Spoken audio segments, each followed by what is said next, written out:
தூர இடத்திலிருந்து வீடுகளிலிருந்து குழுக்களாக விசேஷித்த இந்த ஜெபத்தை பார்த்து கொண்டிருக்கிற உங்களையும் ஆண்டவர் தொடுவார். விசுவாசத்தோடு காத்திருங்கள். வெளி ஊர்களிலிருந்தும் மற்ற நாடுகளிலிருந்தும் இந்த தேவனுடைய வார்த்தையை கேட்டு ஜெபிக்க ஆயத்தமாய் இருக்கிற உங்களையும் ஆண்டவர் ஆசீர்வதிப்பார்.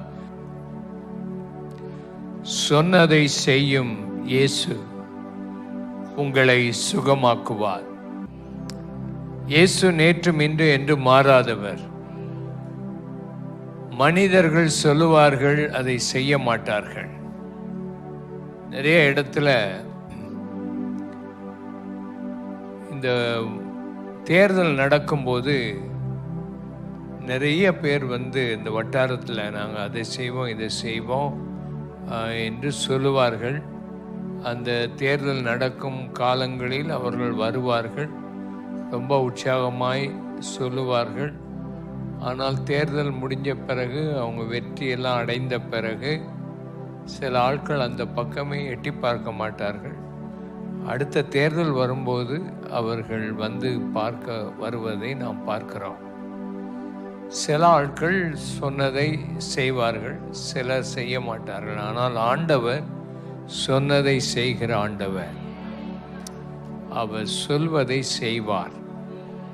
ஆயினால் இன்றைக்கு உன்னை சுகமாக்குவேன் என்று ஆண்டவர் வாக்கு பண்ணியிருக்கிறார். இயேசு கிறிஸ்து சிலுவையில் மரிக்கும்போது அவர் தாமே நம்முடைய பலவீனங்களையெல்லாம் ஏற்றுக்கொண்டு நம்முடைய நோய்களை அவர் சுமந்திருக்கிறார் என்று வேதம் சொல்லுகிறது.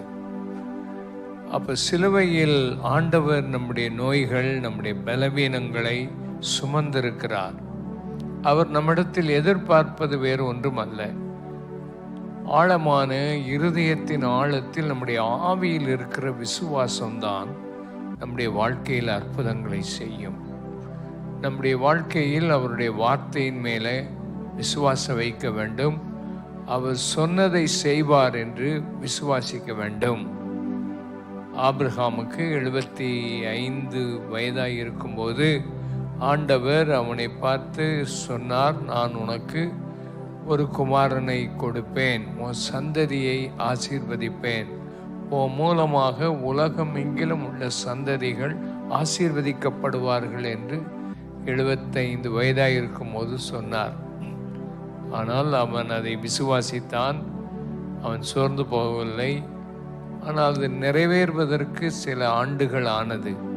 அவனுக்கு அதுக்கு பின்பு 100 வயதாக இருக்கும்போது தான் அவனுக்கு அந்த வாக்கு தத்தம் நிறைவேறினது. எத்தனை ஆண்டுகள் ஆனாலும் அந்த வாக்கு தத்தங்கள் உண்மையாகவே நிறைவேறிற்று. ஆமென். யோசுவாவின் காலத்தில் காலேபுக்கு ஆண்டவர் அவனுக்கு வார்த்தை சொல்லியிருந்தார். மோசேயின் மூலமாக ஒரு மலை நாட்டை உனக்கு கொடுப்பேன் என்று சொல்லியிருந்தார். 45 ஆண்டுகள் கடந்து வந்தாலும் அவனுடைய வாழ்க்கையில் அது சொன்ன வார்த்தையின்படி அவனுக்கு அந்த மலை நாடு கிடைத்தது. எத்தனை ஆண்டுகள் ஆனாலும் ஆண்டவர் சொன்னதை செய்வார். வாக்கு பண்ணினதை அவர் செய்வார். அவர் சொன்னதை செய்யும் ஆண்டவர் என்ற விசுவாசத்தோடு இன்றைக்கு ஆண்டவரே, எனக்கு நீர் செய்கிற காரியங்களுக்காக ஸ்தோத்திரம். என்னாகமம் 23ஆம் அதிகாரம் 19, 20ஆம் வசனத்தை வாசிப்போம். பொய் சொல்ல தேவன் ஒரு மனிதன் அல்ல. பொய் சொல்ல தேவன் ஒரு மனிதன் அல்ல. மனம் மாற அவர் ஒரு மனுபுத்திரனும் அல்ல. மனம் மாற அவர் ஒரு மனுபுத்திரனும் அல்ல. அவர் சொல்லியும் செய்யாதிருப்பாரா? அவர் சொல்லியும் செய்யாதிருப்பாரா? அவர் வசனித்தும் நிறைவேற்றாதிருப்பாரா? அவர் வசனித்தும் நிறைவேற்றாதிருப்பாரா? இதோ ஆசீர்வதிக்க கட்டளை பெற்றேன். இதோ ஆசீர்வதிக்க கட்டளை பெற்றேன். அவர் ஆசீர்வதிக்கிறார். அவர் ஆசீர்வதிக்கிறார். அதை நான் திருப்பக்கூடாது. நான் அதை திருப்பக்கூடாது. நான் ஆசீர்வதிக்க கட்டளை பெற்றேன். ஆகையினால் நான் ஆசீர்வதிக்கிறேன். நான் அதை திருப்பக்கூடாது. பிலேயாம் என்கிற தீர்க்கதரிசிக்கு ஆண்டவர் இஸ்ரவேல் ஜனங்களை ஆசீர்வதிக்க வேண்டும், அதுதான் என்னுடைய பிரியம் என்று சொல்லியிருந்தார். பாலாக் என்னும் ஒரு ராஜா அவனை எப்படியாயினும் ஜனங்களை சபித்து விட வேண்டும் என்று எண்ணி அவனுக்கு பணம் கொடுப்பேன், உனக்கு வீடு நிறைய பொன் கொடுப்பேன், உனக்கு பல காரியங்களை செய்து உன்னை கனப்படுத்துவேன் என்று சொல்லி இருந்தபோது அந்த பிலேயாம் சொல்லுகிறான், தேவன் பொய் சொல்ல ஒரு மனிதன் அல்ல, அவர் மனம் மாறுவதற்கு ஒரு மனுபுத்திரனும் அல்ல. தேவன் பொய் சொல்ல மாட்டார். ஆமென். தேவன் உண்மை உள்ளவர் என்று வேதம் பல இடங்களில் எழுதியிருக்கிறது. அவர் உண்மை உள்ள ஒரு தேவன், உன்னை சுகமாக்க உண்மை உள்ளவர், அவர் சொன்ன வார்த்தையை நிறைவேற்ற உண்மை உள்ளவர். அவர் பொய் சொல்ல மனிதன் அல்ல, மனம் மாற ஒரு மனுபுத்திரனும் அல்ல. அவர் சொல்லி செய்யாமல் இருக்க மாட்டார். ஆகையினால் அவர் சொன்னதை செய்யும் ஒரு ஆண்டவர். அவர் என்ன சொல்லி இருக்கிறார்? நான் உன்னை ஆசீர்வதிப்பேன் என்று சொல்லி இருக்கிறார். ஆசீர்வதிக்கிற கர்த்தர் நம்முடைய ஆண்டவர். மனுஷனை உண்டாக்கின உடனேயே அவனை ஆசீர்வதித்தார் என்ற வார்த்தையை நாம் பார்க்கிறோம்.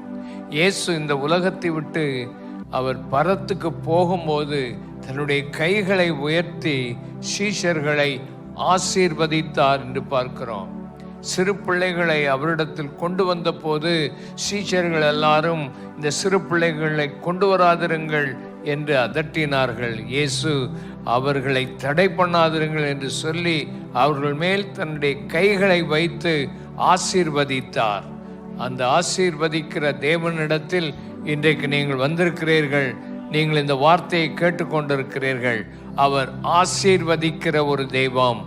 இன்றைக்கு ராத்திரி வேளையில் பல சாபங்கள் உன் வாழ்க்கையில் இருக்கலாம், உன் குடும்பத்தில் பல சாபங்கள் இருக்கலாம், பலவிதமான போராட்டங்கள், பலரும் நீ வாழக்கூடாது என்று செய்வனை வைத்திருக்கலாம், மந்திரங்கள் வைத்திருக்கலாம், பலவிதமான தந்திரங்களை செய்து உன் குடும்பம் பிள்ளைகள் வாழக்கூடாது என்று திட்டமிட்டு பல காரியங்களை செய்யலாம். ஆனால் இன்றைக்கு ராத்திரி வேளையிலே ஆண்டவர் அந்த சாபங்களை எல்லாம் மாற்றி உன்னை ஆசீர்வதிப்பதுதான் அவருடைய பிரியம் என்று நீ விசுவாசிக்கும் போது அவருடைய ஆசீர்வாதத்தின் கரத்தை இந்த ராத்திரி வேளையில் நீ பார்ப்பாய். யாக்கோபு என்கிற ஒரு மனிதன் தன் வாழ்க்கையில் பயத்தோடு போராட்டத்தோடு இருந்தான். அவன் ஆண்டவரை நோக்கி இரவெல்லாம் ஜெபிக்கிறான். ஐயா, என்னை நீர் ஆசீர்வதியும், நீர் ஆசீர்வதித்தால் ஒழிய நான் உம்மை விடவே மாட்டேன் என்று சொல்லி போராடி ஜெபித்தான். உன்னுடைய வாழ்க்கையிலும் ஆண்டவரை விடாதே. ஆண்டவரே, நீர் என்னை ஆசீர்வதித்தால் ஒழிய, நீர் என்னை சுகமாக்கினால் ஒழிய நான் உம்மை விடமாட்டேன் என்று சொல்லி நீங்கள் ஆண்டவரை நோக்கி விசுவாசத்தோடு கூப்பிடும் போது அந்த யாக்கோபை ஆண்டவர் பொழுது போகிற நேரத்தில் நான் போகிறேன் என்று சொன்ன போதும் விடாமல் அவரை பற்றி கொண்ட போது ஆண்டவர் ஆசீர்வதித்தார். அல்லேலூயா. கைகளை உயர்த்தி, ஆண்டவரே, தூர இடத்திலிருந்து பார்த்து கொண்டிருக்க நீங்கள் யாராயிருந்தாலும் சரி, இந்த இடத்திலே வந்து கர்த்தரை நோக்கி பார்த்து கொண்டிருந்தாலும் ஆண்டவர் உங்களை ஆசீர்வதிக்கிற ஒரு ஆண்டவர். ஆண்டவர் உங்களை நிச்சயமாய் ஆசீர்வதிப்பேன் என்று சொன்னவர் பொய் சொல்ல மாட்டார். அவர் மனம் மாற மாட்டார். அவர் சொல்லியும் செய்யாதிருப்பாரோ? உன்னை ஆசீர்வதிக்கவே ஆசீர்வதிப்பேன் என்று சொன்னவர் ஆசீர்வதித்து உன்னை பலப்படுத்துவார். ஆபிரகாமை பார்த்து ஆண்டவர் சொன்னார், நான் உன்னை ஆசீர்வதிப்பேன் என்று சொன்னார். இரண்டாவது சொன்னார், நீ ஆசீர்வாதமாக இருப்பாய் என்று சொன்னார்.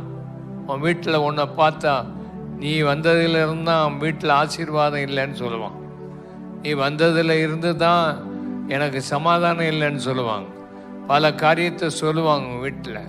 ஆனால் ஆண்டவர் சொல்கிறார், நீ ஆசீர்வாதமாய் இருப்பாய். நிச்சயமாக நீ ஆசீர்வாதமாய் இருப்பாய். உன் மூலமாக சகல சந்ததியும் ஆசீர்வதிக்கப்படும். கர்த்தர் ஒன்றை மாத்திரம் ஆசீர்வதிக்கிறது இல்லை, இன்றைக்கு உன் மூலமாக அநேகரை தொட்டு ஆசீர்வதிப்பார். அநேகருக்கு ஆண்டவர் அற்புதங்களை செய்வார். ஆகினாலே நீ ஆசீர்வாதம் பெற்றவன். ஆண்டவர் சொன்னபடி உன்னை ஆசீர்வதிப்பார். ஆதியாகமம் 28:15 வாசிக்கலாம். நான் உன்னோடே இருந்து நான் உன்னோடு கூட இருந்து நீ போகிற இடத்திலெல்லாம் உன்னை காத்து நீ போகிற இடத்திலெல்லாம் உன்னை காத்து இந்த தேசத்துக்கு உன்னை திரும்பி வர பண்ணுவேன். இந்த தேசத்துக்கு நான் உன்னை திரும்ப வர பண்ணுவேன். நான் உனக்கு சொன்னதை செய்யும் அளவும் நான் உனக்கு சொன்னதை செய்யும் அளவும் உன்னை கைவிடுவதில்லை என்றார். உன்னை கைவிடுவதில்லை என்று சொன்னார். யாக்கோபு என்கிற ஒரு மனுஷன் தன்னுடைய தகப்பனையும் தாயையும் விட்டு அவன் பயந்து, தன்னுடைய சகோதரனுக்கு பயந்து அவன் புறப்பட்டு போகிற வழியிலே சூரியன் அஸ்தமனமானது. சூரியன் அடைந்து விட்டது. இருளான ஒரு இடம், பயமான ஒரு இடம். அந்த இடத்துல அவன் பயந்து போயிருக்கிறான். பயந்த போது அவனால் ஒன்றும் செய்ய முடியல. ஒரு கல்லை எடுத்து படுத்து இருக்கும்போது சொப்பனத்தில் ஆண்டவர் அவனுக்கு வந்து தேவ தூதர்கள் ஏறி இறங்குகிறதை பார்க்கிறான். தேவன் மேலே நிற்கிறார்.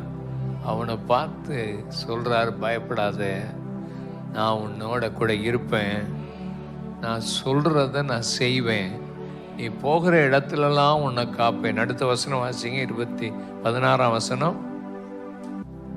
யாக்கோபு நித்திரை தெளிந்து விழித்த போது மெய்யாகவே கர்த்தர் இந்த ஸ்தலத்தில் இருக்கிறார். கர்த்தர் இந்த ஸ்தலத்துல இருக்கிறார். இதை நான் அறியாதிருந்தேன். இதை அறியாதிருந்தேன். ஆண்டவர் உன் கூட இருக்கிறது உனக்கே சில நேரம் தெரியாது. நமக்கு சில நேரம் பயமா இருக்கும். நிக்கி என்கிற ஒரு மனுஷன் இருந்தான். அவன் ஒரு நாள் ஒரு இடத்துக்கு போனான். போயிட்டு திரும்ப வரும்போது ஒரு காடு இருந்தது. அந்த காட்டின் வழியாகத்தான் வர வேண்டிய இருந்தது. அந்த காட்டில் திருடர்கள் இருப்பார்கள். அந்த காட்டுக்குள்ள மிருகங்களும் உண்டு. அந்த காட்டை அவன் கடந்து போகணும். இருட்டாயிட்டு பயந்துக்கிட்டே வர்றான். அது ஏதாவது மிருகம் வருமா, ஏதாவது திருடர்கள் கொள்ளையடிக்கிறவங்க வருவாங்களான்னு வந்துக்கிட்டே இருக்கும்போது ஒரு சத்தம் மெதுவாக அலசி மெதுவாக யாரோ வர்ற ஒரு சத்தம், தூரத்தில் ஒரு ஆள் வர்ற சத்தம் கேட்குது. பார்க்குறான் இருட்டில். அப்போ யோசித்தான், கண்டிப்பாக திருடன் தான் வர்றான்னு சொல்லி பயந்து அவன் அப்படி அலறுவதற்கு காத்திருந்த போது அந்த இடத்துல வந்து திருடனும் அல்ல மிருகமும் அல்ல, அவங்க சொந்த அப்பா. அவங்க சத்தம் கேட்குது, மகனே நான் தான், பயப்படாதேன்னு சொல்லி. அதை கேட்ட உடனே அவனுக்கு இருந்த சந்தோஷம், அவனுக்கு இருந்த மகிழ்ச்சி வேறு ஒன்றுமே இல்லை. அதை போல தான் நம்ம சில நேரத்தில் பயந்துருவோம். என்ன வியாதி வருதோ தெரியலையே, என்னமோ வலிக்குது, என்னமோ போராட்டம், ஏதோ பயம். ஆண்டவர் கைவிட மாட்டார். இந்த சீஷர்கள் எல்லாம் படகுல போகும்போது பயங்கரமான இருட்டாக இருந்துச்சு. காற்று அடிக்குது, கடல் கொந்தளிக்குது, படகு போக மாட்டேங்குது. இதெல்லாம் நடக்கும்போது இயேசு அதை பார்த்துக்கிட்டு இருந்தவர் மெதுவாக மலையிலிருந்து இறங்கி கடல் கரைக்கு வந்தபோது அவர் போவதற்கு படகு இல்லை. அவர் அந்த கடலில் நடந்து வர்றார். நடந்து வரும்போது இந்த சீஷர்களுக்கு பயம். யாரோ ஒருத்தர் கடலில் நடந்து வருதே, ஆவேசம், ஏதோ காற்று, ஏதோ பேய் தான் வருதுன்னு சொல்லி அலறாங்க. அப்போ தான் இயேசு சொன்னார், நான் தான், என்ன செய்யாதருங்கள், பயப்படாதருங்கள். அவர் அப்படிப்பட்ட ஒரு நல்ல ஆண்டவர். உன்னை சுகமாக்கும் அளவும், உன்னை ஆசீர்வதிக்கும் அளவும், உன்னை பலப்படுத்தும் அளவும், உனக்கு உதவி செய்யும் அளவும் அவர் கைவிட மாட்டார். அவர் கைவிடுவதில்லை. ஆமென். 20 வருஷம் கழித்து இந்த யாக்கோபு அதே இடத்துக்கு திரும்ப வர்றான். ஆண்டவர் சொல்றார், யாக்கோபை பார்த்து, நீ பெத்தேலுக்கு போ, நான் சகோதரனுக்கு பயந்து நீ ஓடின சமயத்தில் நான் உனக்கு காட்சியளித்த அந்த இடத்துல நீ ஒரு பலிபீடத்தை கட்டு என்று ஆண்டவர் அவனுக்கு சொல்லுகிறார். உனக்கு ஆண்டவர் செய்ய போகிற அதிசயமான காரியம், அற்புதமான காரியத்துக்கு, ஆண்டவரே நான் என்ன செய்வேன், உம்மை பலிபீடம் கட்டி உமக்கு ஒரு ஆராதனை செய்வேன் என்று சொல்லி ஆண்டவரிடத்தில் அவரை தொழுது கொள்ள ஆராதிக்க அவர் உன்னை கைவிட மாட்டார். அவர் சொன்னதை செய்யும் அளவும் அவர் உன்னை கைவிடுவதே இல்லை. அவர் சொன்னதை இந்த யாக்கோபுக்கு செய்தார், கைவிடவில்லை. அவனை அந்த இடத்துக்கு திரும்ப கொண்டு வந்தார். அவன் ஏல்பெத்தேல் என்று சொல்லி அந்த இடத்தை கட்டி ஆண்டவருக்கு ஒரு பலிபீடத்தை கட்டி ஆண்டவருக்கு ஆராதனை செய்தான்.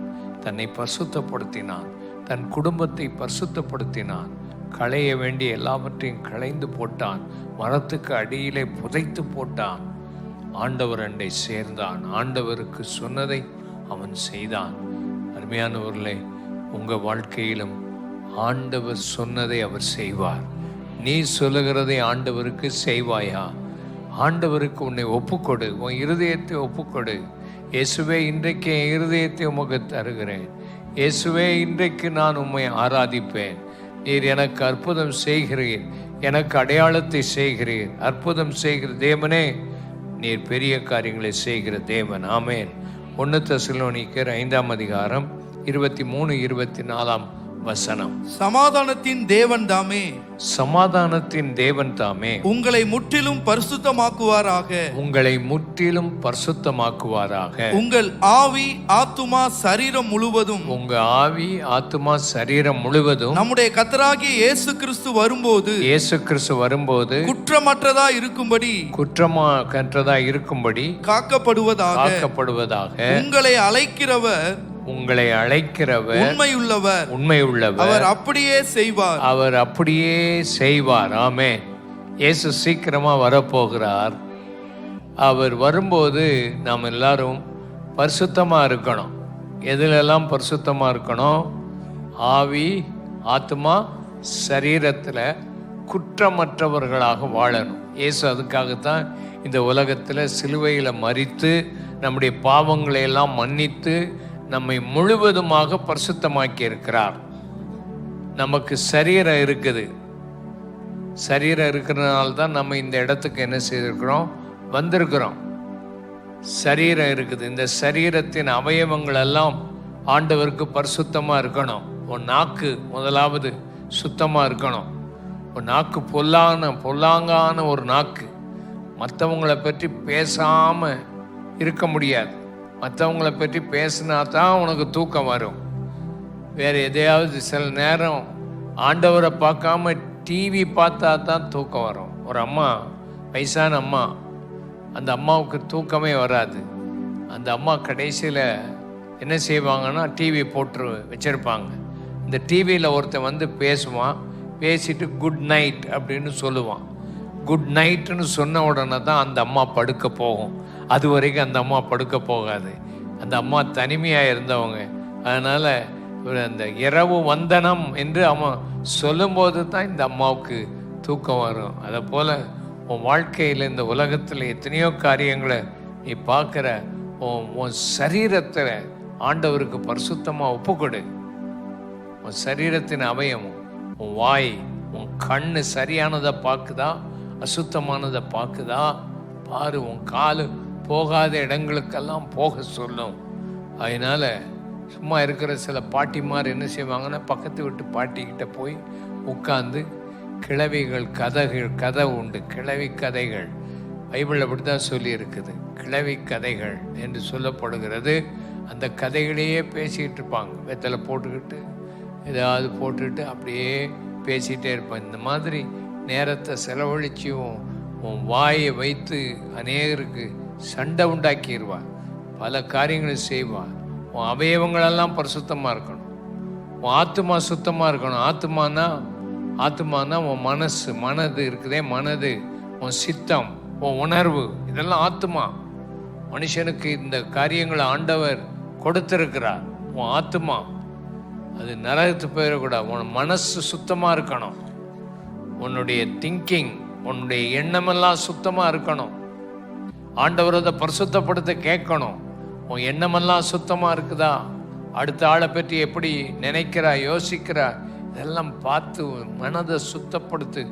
உன் சித்தம் என்னத்தை செய்ய சொல்லுது? சரியானதை செய்ய சொல்லுதா? சரியானதை செய். உன் மனசு, உன் சித்தம், உணர்வு. சும்மா அழாத. எதுக்கு சும்மா அழுது சும்மா வருத்தப்பட்டு வீடுகளுக்குள்ளெல்லாம் இருக்காதீங்க. நல்ல சந்தோஷமா இருங்க. ஆண்டவர் நமக்கு ரெஸ்ட்டை கொடுத்துருக்கிறார், சமாதானம் கொடுத்துருக்கிறார். இந்த வாழ்க்கை நமக்கு வரணும். மூணாவது உன் ஆவி. உன் ஆவினா உன் மனசாட்சின்னு ஒன்று இருக்குது. ஒரு சின்ன தப்பு செய்தாலும் உன் மனசாட்சி சொல்லும், உடனே அதை அறிக்கை பண்ணி சரி செய்யணும். ஆண்டவருடைய ஆவியானவர் உன் கூட பேசுவார். ஆண்டவரோட நீ கம்யூனிகேட் பண்ணணும், ஆண்டவரோட பேசணும். அதுக்கு தான் உன் ஆண்டவர் உனக்கு நல்ல ஆவியை கொடுத்திருக்கிறார். உன் ஆவியை கரப்படுத்தி போடாத. இதெல்லாம் பரிசுத்தமாக்குவார். அவர் உண்மை உள்ளவர். அவர் அப்படி செய்வார். உனக்கு இந்த ராத்திரி வேளையில நீ கரைப்பட்டு உன் சரீரமோ, உன் மனசோ, உன் ஆத்மாவோ, உன் ஆவியோ பரிசுத்தம் இல்லாமல் இருக்குமானால் இன்னைக்கு பரிசுத்தமாய் வாழ, உன் குடும்பத்தில் வாழ உன்னை ஒப்புக்கொடு. உன்னை அழைத்தவர் உண்மை உள்ளவர். அவர் அப்படியே செய்வார். அவர் உன்னை பரிசுத்தமாக்குவதற்காகவே இந்த உலகத்தில் வந்தார். நான் பரிசுத்தர் ஆகையால் நீங்கள் எல்லாரும் பரிசுத்தராய் இருங்கள் என்று ஆண்டவர் சொல்லி இருக்கிறார். பரிசுத்தம் அதுதான். பரிசுத்தம் என்பது உண்மையாக உன் வாழ்க்கையில் உன் மனசு ஆண்டவருக்கு ஒப்பு கொடுத்து வாழணும். யோவான் 14:13-14. யோவான் சுவிசேஷம் 14:13-14. நீங்கள் என் நாமத்தினாலே எதை கேட்பீர்களோ குமாரனில் பிதா மகிமைப்படும்படியாக, குமாரனிலே பிதா மகிமைப்படும்படியாக அதை செய்வேன். என் நாமத்தினாலே நீங்கள் எதை கேட்டாலும் அதை நான் செய்வேன். எத்தனை பேர் அதை நான் சொன்னதை அவர் செய்வார். நாமத்தினால நீ எதை கேட்டாலும் அதை செய்வேன்னு சொல்லியிருக்கிறா. இன்னைக்கு என்ன பிரச்சனையோட வந்திருக்கிறா? என்ன பிரச்சனையோட நீ டிவியில் பார்த்துக்கிட்டு இருக்கிற, அந்த ஆன்லைனில் பார்த்து கொண்டிருக்கிறா? என்ன பிரச்சனை உனக்கு? என்ன தேவைகள் இருக்குது? உண்மையாக அவருடைய நாமத்தினால நீ எதை கேட்டாலும் குமாரனில் பிதா மகிமைப்படணும். உனக்கு செய்கிற நடக்கிற அற்புதம் உனக்கு மாத்திரமல்ல ஆசீர்வாதம், பிதாவுக்கு மகிமை அது கொண்டு வரும். ஆண்டவர் தான் அதை செய்வார். ஆண்டவருக்கு மகிமை உண்டாகும். இன்னைக்கு நாம் சேர்ந்து ஜெபம் பண்ண போகிறோம். இயேசுவே, உம்முடைய நாமத்தினால நாங்கள் இன்னென்ன வியாதிகள் எங்களுக்கு சுகமாகணும், இந்த போராட்ட ஆவிகள் மாறணும். இன்றைக்கு உனக்கு பல மன அழுத்தத்தோட, பல வேதனையோட, பல கண்ணீரோட, பலவிதமான பிரச்சனைகளோட நீ இருக்கிற. ஒரு பிரச்சனை மாத்திரமல்ல, ஒரு பிரச்சனை வந்து அடுத்த பிரச்சனைகள் தொடர்ந்து உன்னை வாட்டி கொண்டிருக்கிற இந்த நேரத்தில் இயேசுவை நோக்கி, உடைய நாமத்தினால நான் கேட்குற ஆண்டவரே, எனக்கு சுகம் தாரும். என் பிரச்சனை என்னென்ன பிரச்சனைகள் இருக்குது, தொடர்ந்து என்னை வாட்டி வதைக்கிற இந்த பிரச்சனைகளை என்னை விட்டு மாற்றிவிடும், எனக்கு அற்புதம் செய்யும் என்று கேட்டால் நிச்சயம் ஆண்டவர் உனக்கு அற்புதத்தை செய்வார். உனக்கு ஒரு அடையாளத்தை செய்வார். உன்னை அவர் கைவிட மாட்டார். ஆமென். ஏசாயா 38:7-8 வாசிப்போம். இதோ ஆகாசுடைய சூரிய கடிகாரத்தில் பாகைக்கு பாகை இறங்கின சாயை 10 பாகை பின்னிட்டு திருப்புவேன் என்றார். பின்னிட்டு திருப்புவேன் என்றார். தாம் சொன்ன இந்த வார்த்தையின்படி கர்த்தர் செய்வார் என்பதற்கு இது கர்த்தரால் உனக்கு அடையாளமாய் இருக்கும், இது கர்த்தரால் உனக்கு அடையாளமாக இருக்கும் என்று சொல் என்றார். அப்படியே கடிகாரத்தில் போதும். அப்படியே கடிகாரத்தில் 10 பாகை பின்னிட்டு போனது. எசேக்கியா இன்னும் ராஜா சுகவீனமாய் இருந்தான். தீர்க்கதரிசி அவனை சந்தித்து, உன் வீட்டு காரியத்தை ஒழுங்குபடுத்தி நீ சாக போகிறாய் என்று சொன்னான். உடனே அவன் சுவர் பக்கமாக திரும்பி ஆண்டவரை நோக்கி ஜெபம் பண்ணான். ஆண்டவர் அவனுக்கு பதில் கொடுத்தார். நான் உன் விண்ணப்பத்தை கேட்டேன், உன் கண்ணீரை கண்டேன், உன்னை குணமாக்குவேன். உன் வாழ்நாளில் 15 வருஷம் உனக்கு என்ன செய்ய போகிறேன், கூட்டி கொடுக்க போகிறேன். ஆண்டவர் பாருங்க, அவன் ஜெபம் பண்ணதெல்லாம் சேர்த்து சுகமாக்குனது மாத்திரமல்ல, 15 வருஷம் உனக்கு என்ன செய்வேன், கூட்டி கொடுப்பேன் என்று அவனை பார்த்து சொல்லி அவனை ஆசீர்வதித்து, நான் இந்த சொன்ன காரியம் நடக்கிறதுக்கு அடையாளம் என்னன்னு கேட்டால், அந்த நாட்களில் கடிகாரம்லாம் கிடையாது, சூரியனை வச்சு தான் அவங்க பார்ப்பாங்க. அப்போ அந்த சூரிய கடிகாரம் அந்த முள் 10 பாகை பின்னால் போகணும். முன்னால் போகிறது லேசு, பின்னால் போகணும்னு ஒரு அடையாளத்தை கேட்டால் ஆண்டவர் சொன்னபடியே அந்த அடையாளத்தை செய்தார். அருமையானவர்களே, உன் வாழ்க்கையில் லேசானதல்ல. இன்னைக்கும் கணக்கு போட்டு பார்த்தா, உலகம் உண்டானதுலேருந்து அந்த கணக்குகளை போட்டு பார்த்தா 10 பாகை 10 மணி நேரம் பின்னால் போகுது மணிக்கணக்கு. அங்கே ஆண்டவர் அதை செய்திருக்கிறார். ஆண்டவர் சொன்னதை செய்வார். உன் வாழ்க்கையில் முடியாததை முடிய வைப்பார். உன் விண்ணப்பத்தை ஆண்டவர் கேட்பார். உன் கண்ணீரை காண்பார். உன் வாழ்நாளில் ஆண்டவர் உனக்கு கூட்டி கொடுப்பார். கர்த்தர் நல்லவர். அவரை விசுவாசித்த உனக்கு ஆண்டவர் கைவிட மாட்டார். கண்களை மூடி நம்ம ஜெபம் பண்ணுவோம். அப்பா இயேசுவே, என் பாவத்தை முதலாவது மன்னிங்க. 2வது, நீங்க சொன்னதை எனக்கு செய்வேன்னு சொல்லி ஒரு அற்புதமான கூட்டம்னு சொல்லி வச்சு சுகமாக்க நீர் அழைத்து வந்திருக்கிறீர். நான் அதை விசுவாசிக்கிறேன். என் வாழ்க்கையில் நீர் மாற்றி அமைக்கணும். இயேசுவே, இந்த வார்த்தையை நான் கேட்டதிலிருந்து எனக்கு ஒரு விசுவாசம் வந்திருக்குது. உடைய பிரசன்னம் இந்த இடத்துல இருக்குது. உடைய வல்லமையுள்ள ஆவியானவர் தம்முடைய கரத்தை நீட்டி அற்புதமான காரியங்களை செய்ய போகிறதற்காக ஸ்தோத்திரம். இயேசப்பா, என் பாவத்தை எனக்கு மன்னியும். என் வியாதியிலிருந்து எனக்கு சுகமாக்கணும். என் பாவம் முதலாவது மன்னிக்கப்படணும். பாவம் முதலாவது மன்னிக்கப்படணும். பாவம் மன்னிக்கப்படணும். ஆண்டவரே, அப்படியே கரம் கூட இருக்கட்டும். என் பாவம் மன்னிக்கப்படட்டும்ப்பா. இயேசுவே, நீ சிலுவையில் மரித்து என் பாவத்தை மன்னித்து என் நோய்களை சுகமாக்க நீ இந்த உலகத்துக்கு வந்தீர் அல்லவா? இந்த நாளில் என்னை அர்ப்பணிக்கிறேன். இயேசு என் பாவத்தை மன்னிக்கணும். தூர இடத்துல வீடுகளில் இருந்து பார்த்து கொண்டிருக்கிறவங்க, டிவியில் பார்த்து கொண்டிருக்கிறவங்க, இயேசு என் பாவத்தை மன்னிக்கணும், எனக்காக வேண்டிக் கொள்ளுங்கன்னு சொல்கிறவங்க கை வைத்து காண்பீங்கள். உங்களுக்காக ஜெபம் பண்ண வாஞ்சிக்கிறேன். சீக்கிரம் இயேசு என் பாவத்தை மன்னிக்கணும், இயேசு என் உள்ளத்தில் வரணும், என் இருதயத்தை ஆண்டவர் ஆலயமாக மாற்றணும், எனக்காக வேண்டிக் கொள்ளுன்னு சொல்கிறவங்க கை வைத்து நல்லா காமிங்க. சீக்கிரமாக கை வைத்துன்னு நீங்கள் ஒரு நிமிஷம் எழுந்திருக்கும்படி கேட்குறேன். சீக்கிரமாக எழுந்திருங்க, ஆண்டவர் உங்களை ஆசீர்வதிப்பார். சீக்கிரமாக எழுந்திருங்க, ஆண்டவர் உங்களை ஆசீர்வதிப்பார். ஆண்டவருடைய கரம் உங்களோடு கூட இருக்கும்.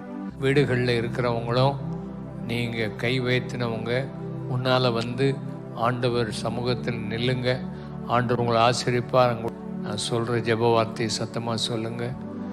தூர இடத்துல இருக்கிறவங்களும் டிவியில் இருக்கிறவங்களும் பார்த்து இந்த வார்த்தைகளை சத்தமாக சொல்லுங்கள். ஆண்டவர் உங்களை ஆசீர்வதிப்பார். ஓ ஜீசஸ், ஜீசஸ். நான் சொல்கிற ஜெப வார்த்தையை சத்தமாக சொல்லுங்கள். அன்புள்ள இயேசுவே, என் பாவங்களை எனக்கு மன்னியும். இயேசுவே, எனக்காக சிலுவையில் நீர் மரித்தீர், இரத்தம் சிந்தினீர், 3ஆம் நாளில் உயிரோடு எழும்பினீர். இன்றைக்கு நீர் உயிரோடு இருக்கிற ஒரு வல்லமையுள்ள தேவன். எனக்கு மன சமாதானத்தையும் சந்தோஷத்தையும் தாரும். என் பாவங்களை பாரங்களை உண்மையிலே இறக்கி வைத்து விடுகிறேன். உண்மையாகவே என் உள்ளத்தில் வாரும், என்னை ஆசீர்வதியும், எனக்கு அற்புதம் செய்யும், என்னுடைய வாழ்க்கையை மாற்றி அமைக்கணும். இயேசுவின் மூலம் ஜெபிக்கிறோம் அருமை பிதாவே. ஆமேன், ஆமேன், ஆமேன். ஊழியர்கள் அவர்களோட பேசி அவங்களோட முதல்ல பேசுங்க. மற்றவங்கெல்லாம் எழும்பிடுங்க.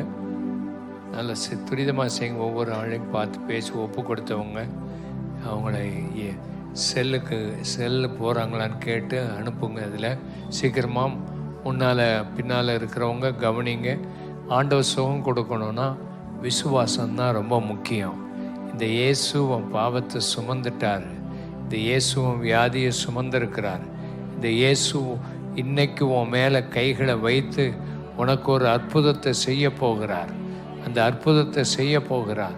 அந்த போராட்ட ஆவிகள் எல்லாம் மாறப்போகுது. நீ விசுவாசித்தால் நீ தேவ மகிமையை பார்ப்பாய். இந்த இயேசு பொய் சொல்ல மாட்டார். இந்த இயேசு உண்மை உள்ளவர். இந்த இயேசு அற்புதங்களை செய்கிறவர். எத்தனை பேர் அதை விசுவாசிக்கிறீங்க? ஹல்லேலூயா. ஆண்டவருடைய வல்லமையின் கரம் கூட இருந்து பெரிய காரியங்களை செய்து ஆச்சரியமான காரியங்களை செய்ய வல்லமையுள்ள தேவன் பெரிய காரியங்களை செய்ய போகிறார். ஆண்டவருடைய நாமம் மகிமைப்படும். ஆமென். ஹல்லேலூயா. குழந்தை பாக்கியம் உனக்கு கிடைக்கும். ஆண்டவர் அற்புதம் செய்வார். கட்டிகள் எல்லாம் மறையும். கர்த்தர் தலையில் அடிபட்ட இடத்துல கர்த்தர் உனக்கு அற்புதங்களை செய்து ஒரு நல்ல விடுதலை கொடுப்பார். காலில் இருக்கிற பிரச்சனை, வீசிங் பிரச்சனைகள் எல்லாம் மாறும். ஆண்டவர் பெரிய காரியங்களை செய்வார். கிட்னியில் உள்ள பிரச்சனைகள், கல்லுகள் எல்லாம் சுகமாக போகிறது. கர்ப்பப்பையில் உள்ள நீர் கட்டிகள் எல்லாம் சுகமாகிறது. ஆமேன். பிபி அதிகமாக இருக்கிறது நார்மலாக மாறுகிறது. ஆமேன். கடன் பிரச்சனைகளை கர்த்தர் மாற்றி போடுகிறார். காலில் உள்ள காயங்கள் ஆண்டவர் சுகமாக்குகிறார். மாடியிலிருந்து கீழே விழுந்த ஆளை ஆண்டவர் சுகமாக்குகிறார். தூக்கம் இல்லாது இருக்கிறவர்களுக்கு தூக்கத்தை கொடுக்கிறார். இருதய பலவீனங்களை கர்த்தர் மாற்றுகிறார். ஆண்டவரால் கூடாத காரியம் ஒன்றுமே இல்லை. ஆண்டவர் பெரிய காரியங்களை ஆண்டவர் செய்ய வல்லமை உடையவர். கண் பார்வை கிடைக்கும். பிசாசு பிரச்சனைகள் மாறும். ஆண்டவர் பெரிய காரியங்களை செய்வார். ஆமேன். ஹல்லேலூயா. கட்டிகள், கேன்சர் நோய்கள் சுகமாகும். ஹல்லேலூயா. ஆமேன். இப்போ எல்லாரும் ஜெபம் பண்ணுவோம். எல்லாரும் கைகளை இந்த எண்ணெய் பாட்டிலை எடுத்து எந்த இடத்துல வியாதி இருக்குதோ அந்த இடத்துல இப்போ போட்டு நீங்கள் ஜெபம் பண்ண ஆரம்பிக்கணும். ஆண்டவர் அற்புதங்களை செய்வார். வியாதிகளை ஆண்டவர் நீக்குவார். ஆண்டவருடைய நாமம் மகிமைப்படும். ஆண்டவரால் கூடாத காரியம் ஒன்றும் இல்லாமல் முடியாதது காரியம் ஒன்றுமில்லை. ஹல்லேலூயா. இயேசுவின் நாமத்தினால் எண்ணெய் பூசி நல்லா ஜெபம் பண்ணுங்க. உங்கள் வீடுகளில் அதை ஜெபம் பண்ணி கொண்டுருங்க. டிவியில் பார்க்குறவங்க ஜெபம் பண்ணுங்க. ஆண்டவர் அற்புதங்களை செய்கிறார். ஆண்டவர் ஒவ்வொரு மேலும் இப்போ நீங்களே ஜெபம் பண்ணுங்க. ஹல்லேலூயா. இப்போ யார் கை வச்சு ஜெபம் பண்ணிட்டு இருக்காத, இப்போ அவங்க ஜெபம் பண்ணிட்டுருங்க. எண்ணெய் பூசி ஜெபம் பண்ண சொல்லுங்கள். எண்ணெய் பூசி ஜெபம் பண்ணிக்கிட்டுருங்க. ஹல்லேலூயா. எந்த இடத்துல வியாதி இருக்குதோ அந்த இடத்துல அப்படியே அந்த எண்ணெயை பூசி விசுவாசத்தோடு ஜெபம் பண்ணு. அதுக்கு பிறகு நம்ம ஜெபம் பண்ணி முடித்த பிறகு சோதிச்சு பாரு. ஆண்டவர் உனக்கு விடுதலை கொடுத்துருப்பார். சரி, நான் எல்லாம் ஜெபம் பண்ணுவோம். எல்லாரும் ஆண்டவர் நோக்கி பார்ப்போம். ஹல்லேலூயா. இயேசுவே, பிதாவே, நீ சொன்ன உம்முடைய குமாரனுடைய நாமத்தினாலே எதை கேட்டாலும் அதை செய்வேன்னு சொல்லியிருக்கிறீரே. குமாரனில் பிதா மகிமைப்படும்படியாக அதை செய்வேன் என்று சொல்லியிருக்கிறீரே. திக்கற்றவர்களாக எங்களை விடாதபடி பரிசுத்த ஆவியானவரை இன்றைக்கு எங்களுக்கு அனுப்பி வைத்திருக்கிறதுக்காக ஸ்தோத்திரம். இந்த இடத்தில் வந்திருக்கிற உம்முடைய பிள்ளைகள் ஒவ்வொருவர் மேலும் உம்முடைய கரத்தை நீர் வைப்பீராக. எல்லா போராட்ட ஆவிகளை நீர் மாற்றுவீராக. அந்தகார கிரியைகள், அசுத்த ஆவிகள், பொல்லாத ஆவிகள், பொல்லாத சிந்தனைகள், பொல்லாத போராட்டங்கள் குடும்பங்களில் உண்டாயிருக்கிற எல்லா விதமான எல்லா அசுத்த ஆவிகள் வெளியே போகட்டும். வீடுகளுக்குள்ளே இருக்கிற எல்லா பொல்லாத ஆவிகள் வெளியேறட்டும். வீட்டில் இருக்கிற பயம், வீட்டில் இருக்கிற வியாதிகள், அடிக்கடி வந்து வியாதிகள் வீட்டை தொந்தரப்படுத்தி கொண்டே இருக்கிற வியாதிகள், சுற்றிலும் இருக்கிற எந்த வியாதியின் கிருமிகளும் இந்த சரீரத்துக்குள்ள இராதபடி இன்றைக்கு ராத்திரி அற்புதம் நடக்கும்படி நாங்கள் ஜெபிக்கிறோம். ஒவ்வொரு வீடுகளுக்குள்ளும் தேவ பிரசன்னம் வரட்டும். தேவ சமாதானம் வரட்டும். தேவனுடைய ஆவியானவர் பிரவேசிப்பீராக. எல்லா வியாதியின் கிருமிகளும் வெளியேறட்டும். பல நாட்களாக வருஷங்களாக வேதனையோடு இருக்கிற பிள்ளைகளை நீர் இந்த ராத்திரி விடுதலையாக்கும்படி ஜெபிக்கிறோம். ஆண்டவரே, மூட்டு வலிகள், ஆண்டவரே முழங்கால் வலிகள், கணுக்கால் அளவில் இருக்கிற வலிகள், நெஞ்சு வலிகள், எல்லா வேதனைகளும் தலை வலிகள் நீங்கி போகும்படி கட்டளை கொடுக்கிறோம். நசரனாகிய இயேசுவின் நாமத்தினாலே கழுத்து வேதனைகள் சுகமாகட்டும். பொல்லாத ஆவிகளிலிருந்து விடுதலையாக்கி இந்த வேதனைகள் எல்லாம் முற்றிலும் மாறட்டும். கர்த்தாவே கண் பார்வை தெரியட்டும், பார்வையற்ற மக்கள் கண் திறக்கப்படட்டும், செவிட்டு காதுகள் திறக்கட்டும் இயேசுவின் நாமத்தினாலே. செவிட்டு ஆவிகள் வெளியேறும்படி கட்டளை கொடுக்கிறோம். தொண்டை வலிகள் மாறட்டும், தொண்டையில் இருக்கிற பிரச்சனைகள் இயேசுவின் நாமத்தினாலே மாறட்டும். இருதய வேதனைகள், வலிகள், ஆண்டவரே இருதயத்தில் இருக்கிற அடைப்புகள் உம்முடைய நாமத்தினாலே திறக்கப்படட்டும். குழந்தைகளை ஆசீர்வதியும், குழந்தை பாக்கியங்களை கட்டளையிடும், குழந்தை இல்லாதவர்கள் குழந்தை பாக்கியத்தை கட்டளையிடும். குழந்தைகள் சுகவீனமாக இருந்தால் தொட்டு சுகமாக்கும் ஆண்டவரே. என்னென்ன வியாதிகள் குழந்தைகளுக்கு இருக்கிறதோ அந்த குழந்தைகளெல்லாம் தொட்டு சுகமாக்கும். பிள்ளைகளை ஆசீர்வதிக்கிறவர். கிட்னி கல் இன்றைக்கு வெளியேறு இயேசுவின் நாமத்தினாலே.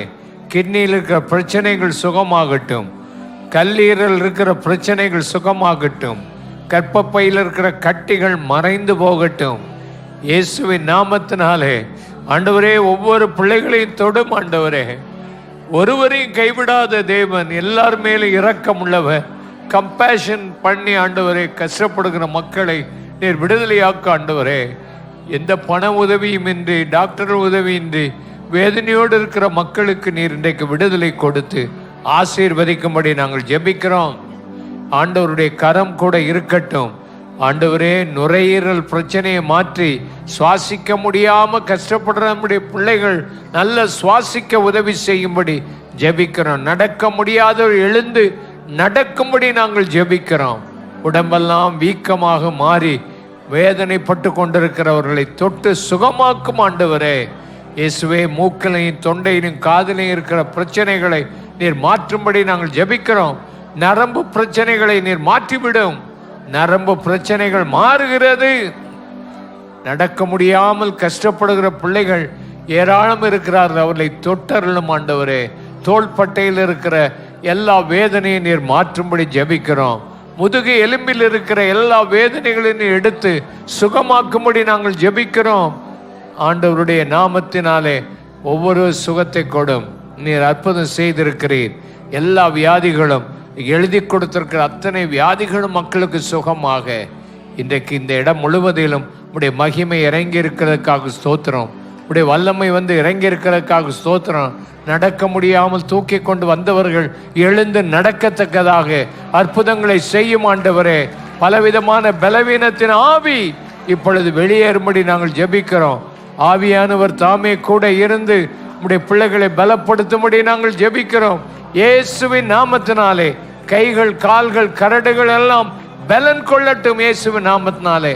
ஒவ்வொருவரும் விசுவாசிக்கிறபடி அற்புதங்களை செய்யும், அடையாளங்களை செய்யும். இயேசுவின் நாமத்தில் ஜெபிக்கிறோம் அருமை பிதாவே. எல்லாரும் ஆமேன் சொல்லுவோம். ஆமேன்.